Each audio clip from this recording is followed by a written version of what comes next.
Yeah. Lucifer, dawn of the morning, I'm gonna chase you out of earth. Lucifer, dawn of the morning. I'm from the murder capital, where we murder for capital. Lucifer, dawn of the morning, I'm gonna chase you out of earth. You did it again, you a genius, nigga. Lucifer, dawn of the morning. Hey everyone, today is, April 3rd, 2018. I am Max Cohen. I am the host of said podcast, The Co-Show. Today I'm actually alone in the studio.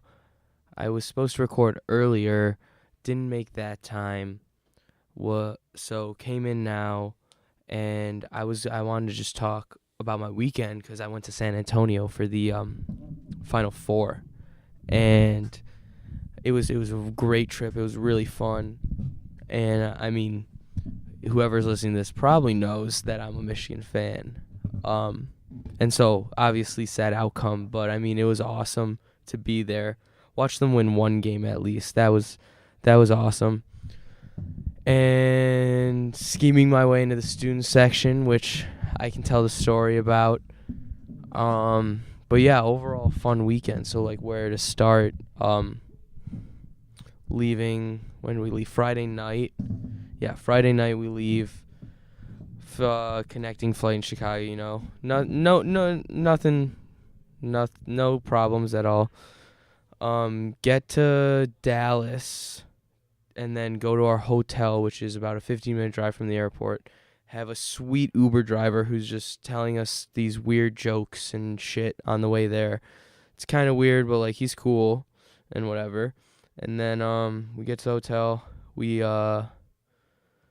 check in, and then who was it? Me, Tats, Silver Hornick, you know. We're there. Then the next morning we meet up with Finan and we meet JJ, and then we make our way to San Antonio, and then what do? We checked in. Oh yeah, we had to buy time before we checked in. Oh, and we saw Corey Pearson, who was a former Michigan basketball player, and his boys, like 3 or 4 of his boys, they rolled up to the same hotel we were at. We had beer in the back of the car, and like we tossed them beers, had beers with them. That was fun. It was just cool, like kind of that environment. Obviously, we were staying outside of downtown, so it was a little different environment. Weren't around everybody, didn't see all these famous people walking around, but just like this former Michigan basketball player, just sharing beers with them in a random parking lot of a Best Western Plus outside of on the outskirts of San Antonio. Was fucking awesome. It was just like a memory that I'll have. That's weird, and I don't know, just a weird memory, and it's funny though. Then the game was that night, so we Ubered downtown. Got to the game early, and this is when I can tell about my scheming in the student section. So I bought tickets on StubHub. I don't have any student tickets to football or basketball games, and so I didn't get like $40 student tickets and whatever, so I had to spend money and get kind of shitty seats. So I'm like, okay, I'm gonna try to scheme. I have my UMich ID. Maybe they'll just let me in off of that. And so they say they scan your credit card, and that prints out it like confirms your ticket and prints out your ticket. And they put mine in the student entrance, and it was like, no, ! He cannot enter. And I knew I was scheming, but they didn't. I was like, oh, I swear I had a student ticket. I don't know what happened. And this lady's like talking to me. I'm like, oh, like, I swear, like, can I please go in? And I'm kind of like going in, and then there's these people putting on wristbands. They're like, here, give me your wrist. So I put my wrist out, box the lady telling me I can't go in out, get a wristband on my wrist. Then I go over to this table where they're like, oh, we're going to give you more help here. But if they find out that I'm trying to sneak in, they might take away my wristband. So I take my wristband off, put it in my pocket, hide it so they can't take it in case anything awry happens. And then the guy takes my credit card, sees that I bought tickets $346. He goes, oh, you didn't buy student tickets. I go, oh man, I really thought I did. He goes, no, I'm sorry, you're in this section. I'm like, damn. All right.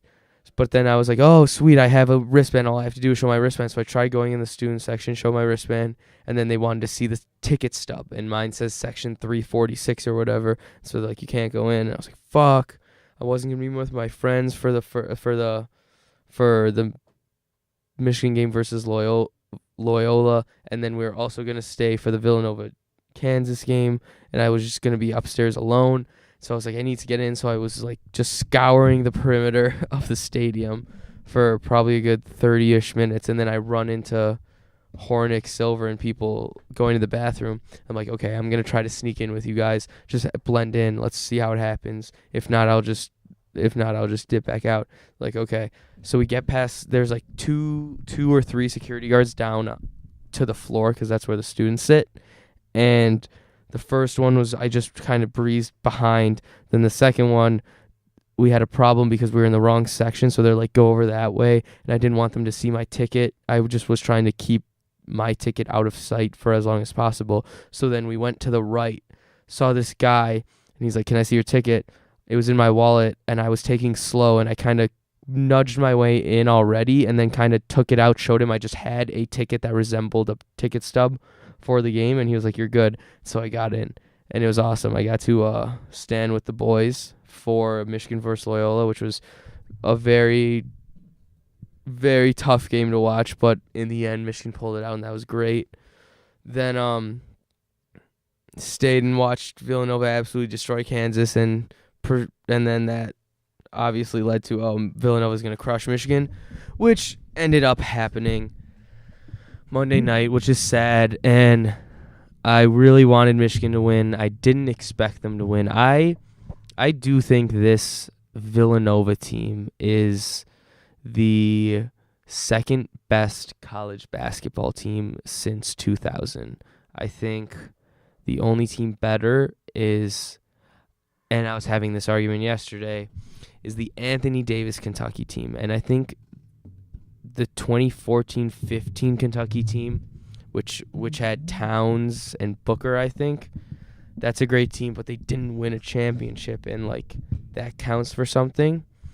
And I know that the Anthony Davis Kentucky team, they're Anthony Davis is the only really successful pro. All of the other players aren't. But you have to realize college basketball is a kind of a different game, and you can be good at college basketball and suck in the pros, but that still doesn't make you a bad basketball player. You are a very good college basketball player. And Marquise Teague and Deron Lamb, MKG, Anthony Davis, Patrick Patterson were all amazing college basketball players.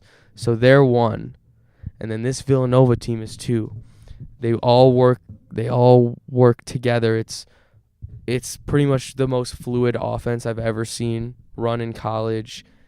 Everybody can pretty much switch on defense and defend.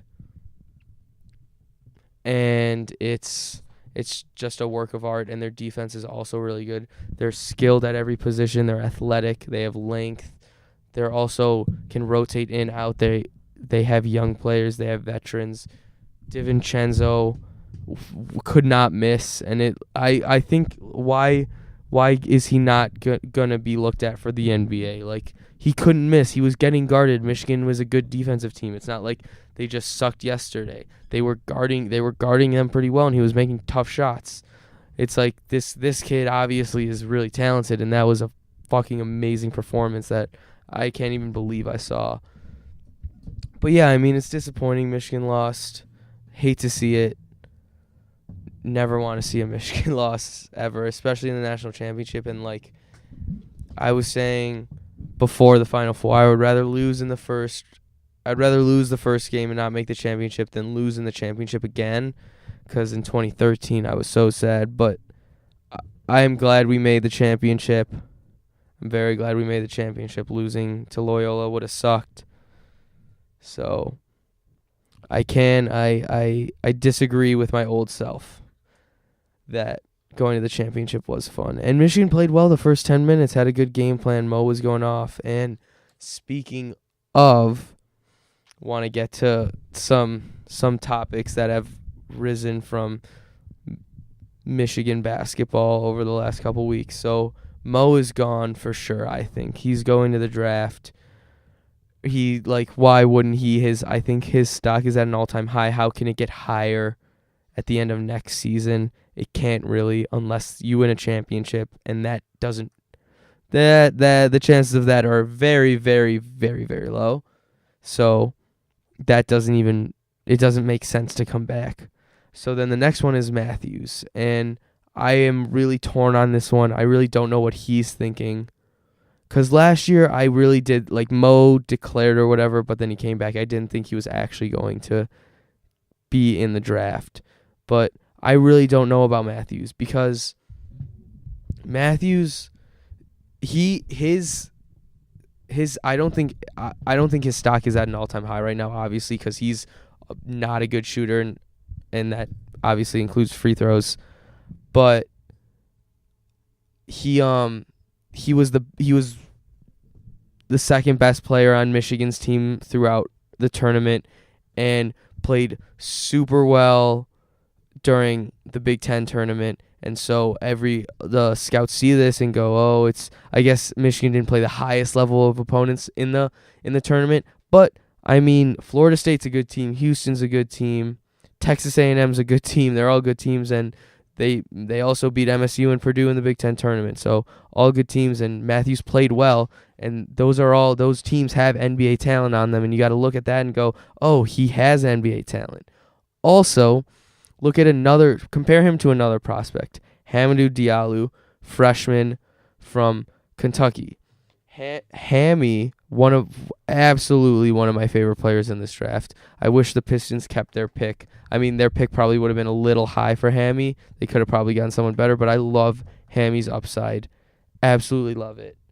And this year, he's a 2. He's 6'5", 190 guard.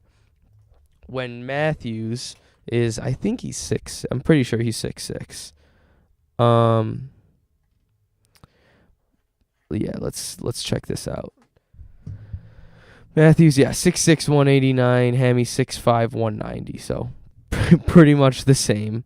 Guard forward kind of for Matthews. More guard for Hammy.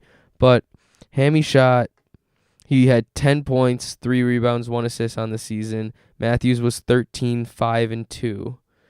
Shooting, Matthews shot 49.5% from the field. Hammy shot 43% from the field.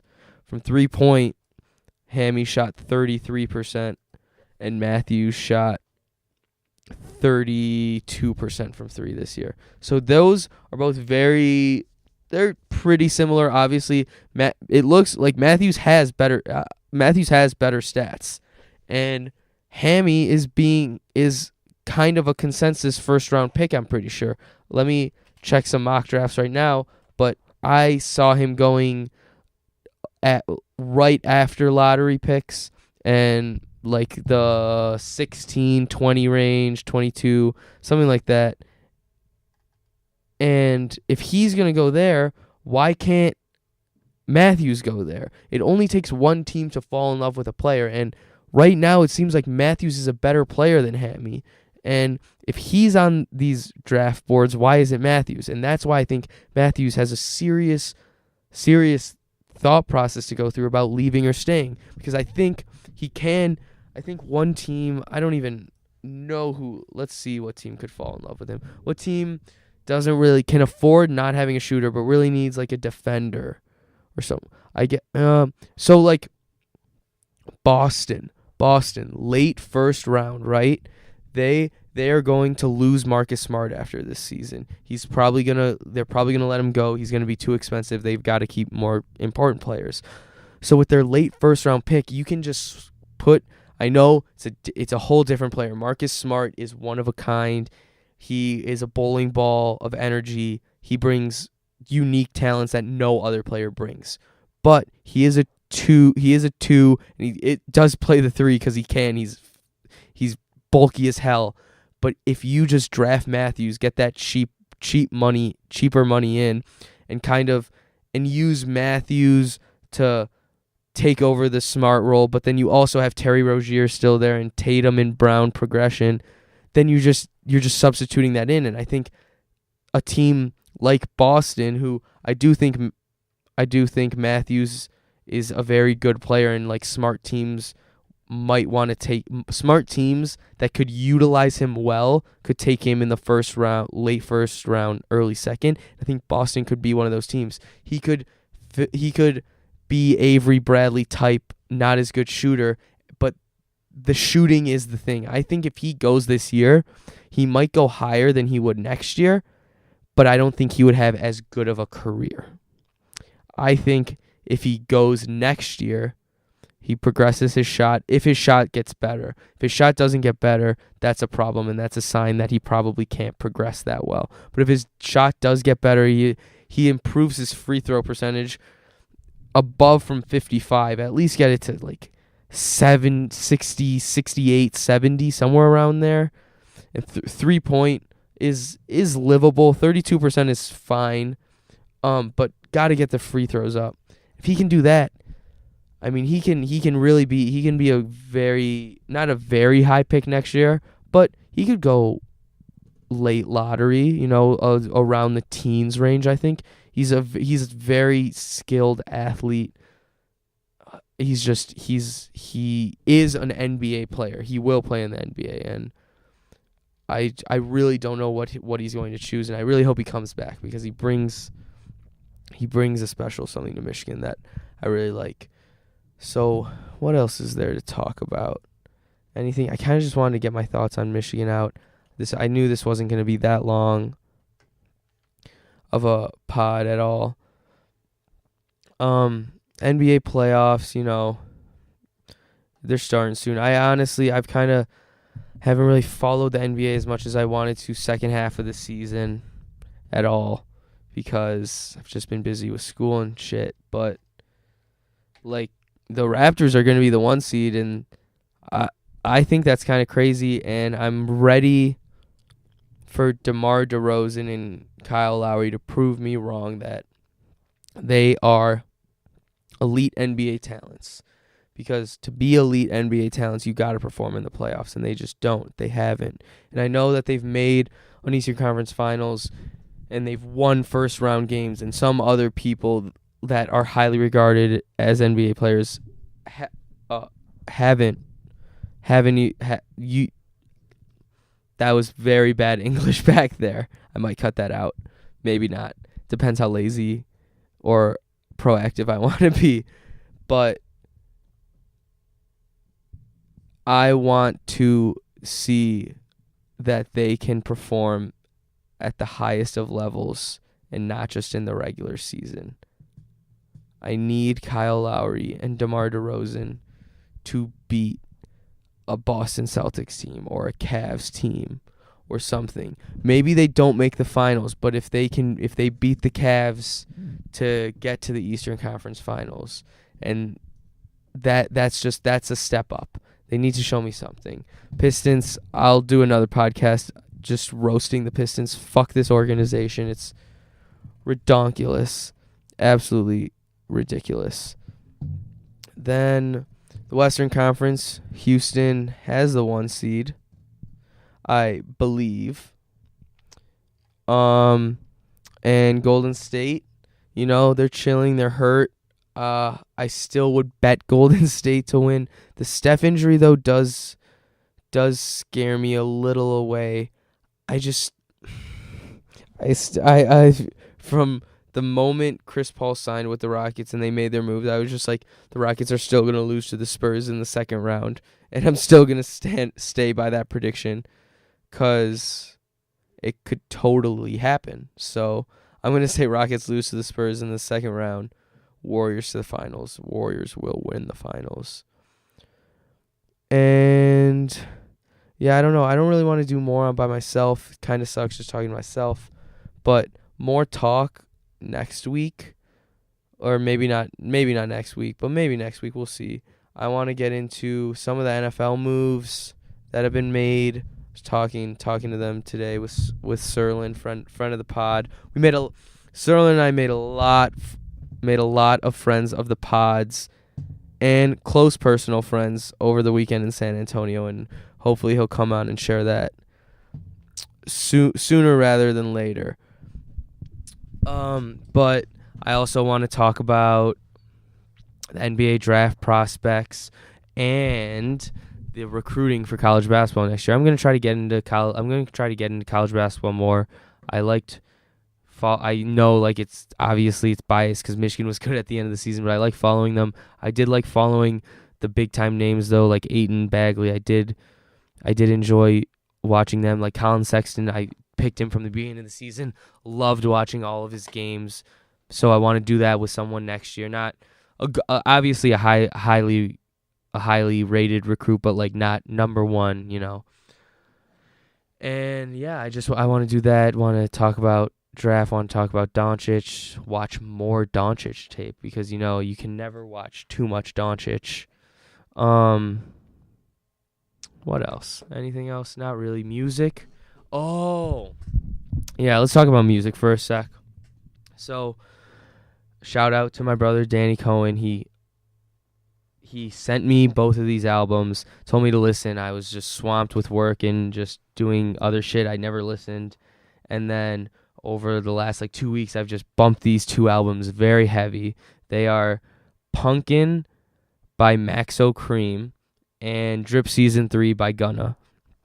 And these two albums both came out 2018, and they're both amazing albums. Maxo Kream's he's from Houston, so he's got kind of whatever you imagine Houston style rap. That's not fucking Travis Scott. But I would say some of the good songs on this album are Capiche, Bust Down, Astrodome, and Roaches, which is what my Danny really that's his favorite. Roaches is really good. Those are 4 songs I would recommend, but honestly, listen to the whole thing. He was in San Antonio Saturday night right after the Michigan game, but I didn't want to leave the stadium, but I did want to see him really bad. I'll go another time, though. And then Drip Season 3 by Gunna, which I think is just amazing. I said to Danny that I thought Punkin was better, but I just keep going back to listening to Drip Season 3. It does sound a lot similar, though, so I still think Punkin's probably better, but there's so many good songs. Hell of a Price, great song. At the Hotel, Top Off, King Kong, Mistress, Car Sick. I don't like Nav, but this feature, I like his feature on this. My Soul, OK, Spending Addiction, they're all great songs. Gunna killed it, and the outro song last podcast was Mistress by Gunna. So yeah, I'll play a Maxo Kream song to go out with this podcast. But I mean, I suggest to everybody listen to those albums if you like hip hop. Gunna is kind of like a chiller, kind of more hood Young Thug. And if you like Young Thug, I think you would like him. Maxo Kream, I don't really know who to compare. I don't have really anybody to compare him to. But that's pretty much it. I just want to get the word on those albums out there. Also, Anderson .Paak dropped a song, Till It's Over. Great song. My very, very recency biased brain says it's a top 5 song from him. It is really good. And lastly, I do want to play. I'm gonna play 2. I'm gonna play 2 songs. Outro. So, the Shadow Boxers dropped their EP, and the Shadow Boxers I saw at Mopop last year with my boys Rory White, Tanner Riley, Eric Green, Max Robinson. We all went, and it was a fucking great time. And we saw this band, Shadow Boxers, and they were just jamming out, having a good time. It was kind of like 80s-ish vibes, funk, rock, and they're right now opening for Justin Timberlake on tour, and they just dropped their EP last Friday or something, and this song Shadow Boxer by the Shadow Boxers I think is a great song, so I'm going to play that too. So I'm going to play Astrodome by Maxo Kream, and then I'm going to play Shadow Boxer by the Shadow Boxers. So it was a quick episode, under 30 minutes of talking, maybe over counting the songs, but just want to get my thoughts on San Antonio out there. Hopefully have someone on next week, talk talk some more topics, have a longer episode. Get deep. Have some weird conversation too. We've been a little too professional. We got to get weird. So yeah, this is Astrodome by Maxo Kream, followed by Shadowboxer by the Shadowboxer. See you guys. Girl, I don't know. That nigga be wildin'. Okay, first of all, y'all tripping. Big niggas where it's at, girl. Girl, you lie. Girl. Okay, that be the main ones that want to take care of you. You want to eat, they gon' feed you. But do you got that check, though? I mean, look at them. Y'all think y'all just on some hating shit. Yeah, man. Got a Spanish chica and her name is Tamika. Straight from Puerto Rico, pussy tastes like Tampico. Dick her down and beat her, she wake up, make fajitas. Sexy mamacita, pussy with margarita. Got a bitch, from the hood, love the bitch, fuck good, fake ass, real hair, welfare, don't care, got Tiffany, got Whitney, got Britney, got Sydney, got Yolanda, got Shonda, fucking these hoes, got a problem, I'm a dot, I got hoes, I got pops, I'm a slut, I'm a dot, I got hoes, I got pops, I'm a slut, I'm a dot, I got hoes, I got pops, I'm a slut, I'm a dot, I got hoes, I got pops. Here, real hoe named Deja. Swear to God, I'm a player. Fucked her partner, Malaysia. Body buffy, I slay her. Asian bitch, call her Soo Young. Give up top sloppy with tongue. Jimmy Choo, red Louboutin. Dick her down on the futon. Lil Yari, don't start. Hurricane pussy like hard. Lil Kara, Lil Sarah. Twin sisters, T and Tamara. 2 Aprils, 4 Britneys. Which Ashley? No 2 meanings. Pretty asshole, fine asshole. Any minute more, like a man. I'm a slut, I'm a dot, I got hoes, I got pops. I'm a slut, I'm a dot, I got hoes, I got pops. I'm a slut, I'm a dot, I got hoes, I got pops. I'm a slut, I'm a dot, I got hoes, I got pops. Fuck that nigga Maxo. Wow. That nigga don't do shit. He don't fucking take me to eat. He don't take me shopping. Girl, fuck that nigga. Ben told you to leave his ass. Yeah, that fat ass nigga. Like, hell no. I'm done with that fucking nigga. That's why Cardi and Uzi are in my DMs now.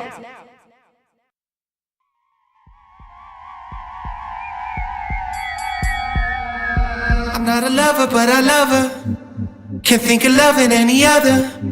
Nobody better or above her. She got the rain, no she can cover. Yeah. I'm not a player, I won't play her. My hands are closing in a prayer that she might look at me and stare. Then I can take it off from there. You step up, I step back. My defense, your attack. Slip my shadow side to side. I think I'll do it all over again. My right against your left. Move that body, whip that head. Slip my shadow side to side. I think I'll do it all over again. You don't give me a heart attack. Dancing all around till the moon and back. Fighting myself, I'm chasing you. Got me swinging on my shadow. You don't give me a heart attack. Dancing all around till the moon and back. Fighting myself, I'm chasing you. Got me swinging on my shadow. I'm not a caller, but I'll call her. And probably sooner than I oughta. She might be someone's famous daughter. She got a lot of eyes upon her. I'm not a beggar, but I'll beg her. I'd rather save that though for later. When she's already in my favor, you know that she'll be begging me to take her. You step up, I step back. My defense, your attack. Slip my shadow side to side. I think I'll do it all over again. My right against your left. Move that body, whip that head. Slip my shadow side to side. I think I'll do it all over again. Yeah. You don't give me a heart attack. Dancing all around till the moon and back. Fighting myself, I'm chasing you. Got me swinging at my shadow. You don't give me a heart attack. Dancing all around till the moon and back. Fighting myself, I'm chasing you. Got me swinging at my shadow. Gonna make me train for this love. I can't make a mistake with this love. Baby, one false move, I might never get a shot with you. And I failed to mention love and perfection ain't that easy to do.